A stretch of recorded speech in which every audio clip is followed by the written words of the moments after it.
kata apa yang dirangkakan, minta maaf kalau saya sebutkan, ya, it was essentially dengan izin, ya, untuk menyuntik the feel good factors. Tak salah feel good factors menyuntik itu, tetapi permasalahan besar dengan izin, economic malaise of the economy tidak digarap dan tidak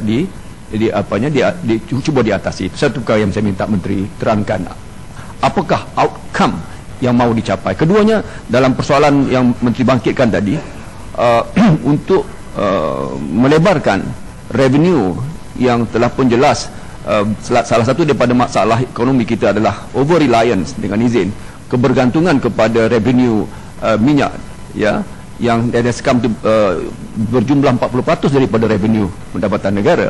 Maka disebutkan tadi monetization of asset, ya, dengan izin, Menteri menyebutkannya.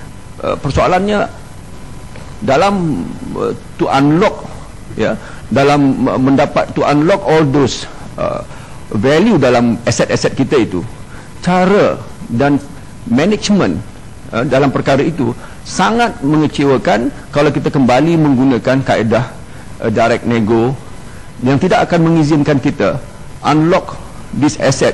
Kalau kita terus, contohnya dalam aset Sungai Besi, KLFID contohnya, Kuala Lumpur International Financial District, diberikan kepada satu pihak dan tidak dibuka kepada international bidder yang dengan kata lain akan dapat increase the gross development value dan sebagainya. Ini sekali lagi kembali kepada cara urusan juga, urus takbir yang agak tidak, ya, memberangsangkan, di bahasa yang baik itu, ataupun urus takbir yang kembali bobrok, ya, yang tidak akan dapat membesarkan ataupun increase the revenue model of our dalam melebarkan pendapatan kerajaan, melebarkan pendapatan federal government. Ya, silakan Menteri Kota. Terima kasih Datuk Ketua. Saya nak ke belakang sedikit sebab Menteri ada menyebut tentang jumlah hutang terkini yang disebutkan, ratio yang dibenarkan sebagainya. Saya nak minta kepastian bahawa semakan saya melalui laporan audit yang dibekalkan, ada meletakkan beberapa kategori di bawah memorandum liability, termasuk hutang awam, luar negeri, dalam negeri, bantuan luar negeri, dan juga pelbagai liability hutang awam. Dan juga diletakkan satu tajuk yang mustahak, iaitu liability luar jangka, yang juga diletakkan dalam aspek liability, iaitu merangkumi segala hutang yang dicatat dalam negara kita. Semakan saya menunjukkan bahawa jumlah telah pun melepasi angka 1 trilion. 407 bilion dicampur dengan 206.9 bilion, dan satu lagi angka 431 bilion. Keseluruhan dalam liability awam kita telah pun mencecah angka 1 trilion, 1.04 trilion. Ini saya nak satu pengesahan. Adakah perkara ini juga akan diambil kira untuk menunjukkan kedudukan yang dibenarkan oleh beberapa atas seperti yang disebutkan tadi. Terima kasih. Betul.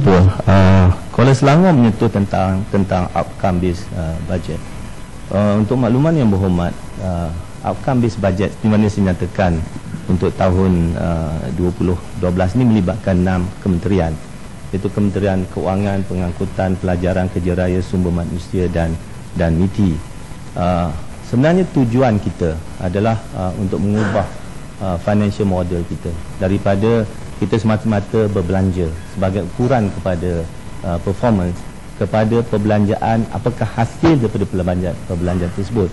Dan arti kata lain, dengan cara itu kita dapat menanggani isu perbelanjaan yang berlebihan dan dalam konteks prinsip nilai wang.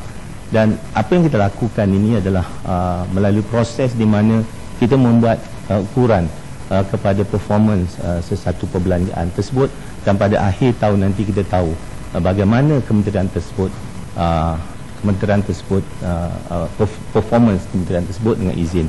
Di mana sekarang kita ada di kalangan menteri, kita ada key performance KPI kita.